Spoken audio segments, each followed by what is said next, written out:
So I've made it up to what is the other end of ciqikou, which is the west gate. There are actually 3, maybe even 4 ways you can get into ciqikou. I have used all of them in the past. Most people who come here, they would take the subway and go to ciqikou station and then walk from there. Walking down from ciqikou station, you can either walk in here through the west gate, which is the first one you meet, or you can continue down along the road and walking through the main gate, which is where you have the big sort of traditional Chinese entrance with the writing on top. So I've made it all the way up here to the end. And I'm going to start actually just backtracking my steps, walking back down through the main streets, and then try and photograph the places that I need to visit. So I have this list of places that I need to try and photograph. Hopefully I'll try and do it before it gets too dark. I actually noticed, because there's so many clouds in the sky at the moment, it's actually quite a bit darker than I thought it would be. I will have to try and brighten up some of the images so that they don't look too dark.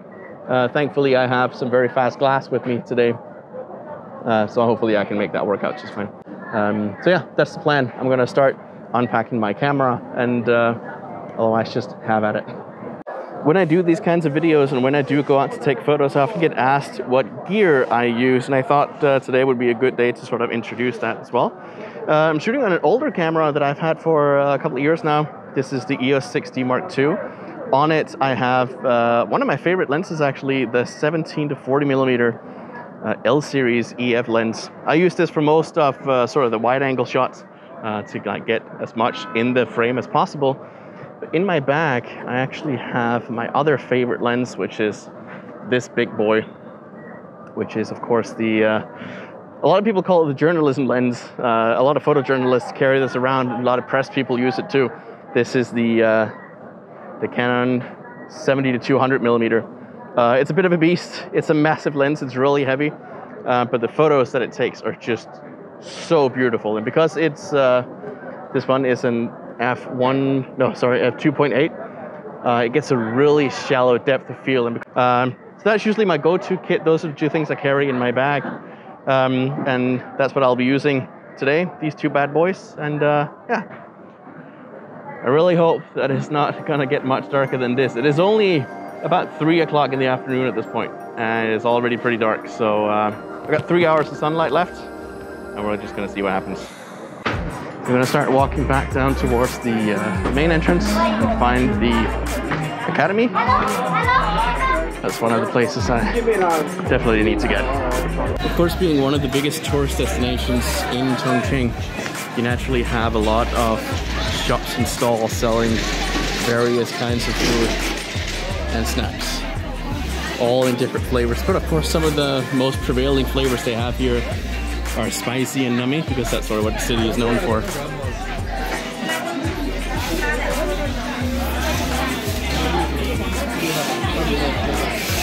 But this place is also famous for tea, especially there are lots of tea houses located here. And of course trinkets. They have massive trinket shops, many of them many times bigger than these, where you can buy everything from your simple souvenir stuff, refrigerator magnets, the works. People who know me and people who have seen many of the photos I've taken, many of the videos that I've produced, will know that ciqikou is probably one of my favorite places in the city. Quite possibly because it was one of the first places I sort of got to visit. But also just because it is a place that, despite Chongqing being a really modern place to be, Chongqing still retains a lot of its older charm. You have a lot of older architecture, you have the traditional old streets.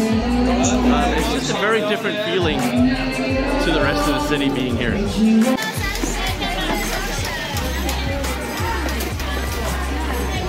I always find this shop to be very interesting. Not only do I like the signage outside, but it has this very dark and very rustic feel to it inside of here. I feel like it would be a very interesting place to sit. Not only that, but you can sit near this big window and just look out at the street as you sit there and enjoy everything there is to do. There are many such old style tea houses and places where you can either have food or tea or just grab a meal or a quick snack. Found a little hidden alley where you can see a lot of traditional Chinese paper cuts. That's something that you see very often. They have a lot of it in here. Paper cut is of course also one of these old style Chinese traditions that a lot of people seem to enjoy, but it's a lot harder than it looks.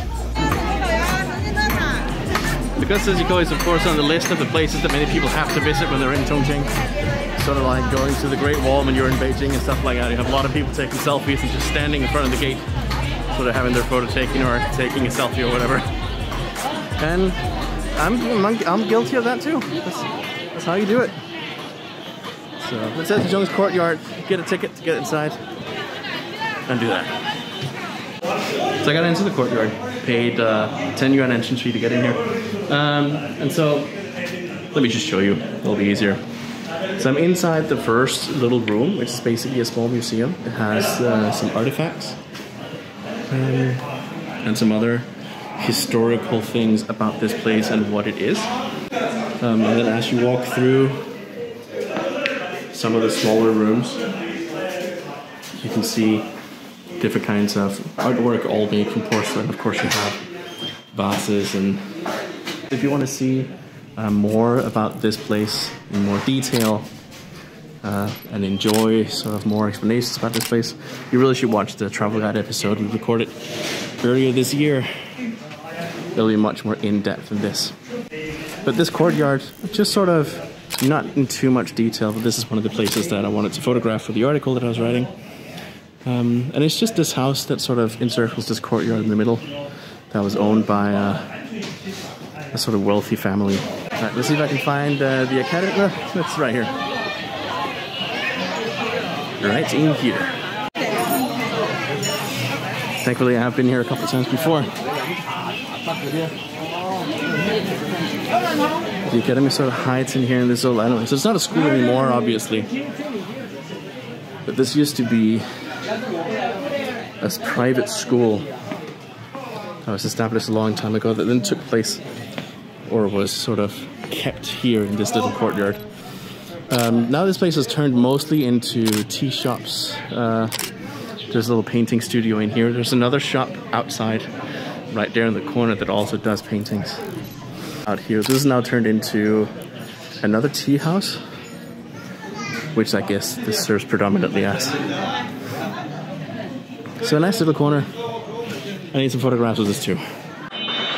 I'm slowly starting to run out of time. I need to get some more places and take some more photos before the sun disappears completely, because when it gets dark, it is going to be hard to photograph in these places that are outside predominantly. So I'm going to put my phone down and stop vlogging for today, and then focus on getting the last of the photos that I need. So yeah, that was it for this video. So this is one of the things that I do sometimes when I work. I just go out and I photograph stuff for an article that I need to write or have already produced and just need some extra photos for. So I am now at the site of the Hanlin Academy. I'm gonna finish up here, and then I will finish up the rest of my photos. And of course I will link to the article that I've written as well, where many of these photos will be inside. So yeah, thank you for following along, and I will see you in the next video.